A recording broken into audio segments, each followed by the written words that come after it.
আসসালামু আলাইকুম ভিউয়ার্স, কৃষিঘর থেকে আপনাদের স্বাগতম। আপনাদের জন্য আজকে আমি একটা ভিডিও নিয়ে আসছি। লেবু গাছ, এই লেবু গাছটির নাম হলো সিডলেস চায়না থ্রির লেবু। তো দেখেন এই লেবু গাছটিতে দেখেন একটি লেবু ধরছে। এই লেবু গাছটি লেবু সহ আমি 120 টাকা দিয়ে ক্রয় করেছি। তো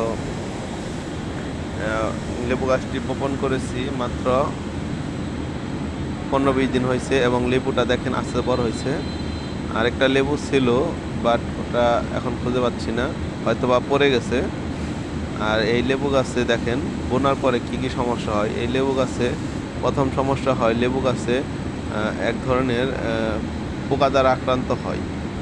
দেখেন খেয়াল করে, এই লেবু গাছটিতে পোকা দিয়ে আক্রান্ত হয়েছে। এর কারণে এই লেবু গাছে পাতাগুলো মানে খেয়ে ফেলছে পোকাটা। এই জন্য এখানে কীটনাশক ব্যবহার করতে হবে।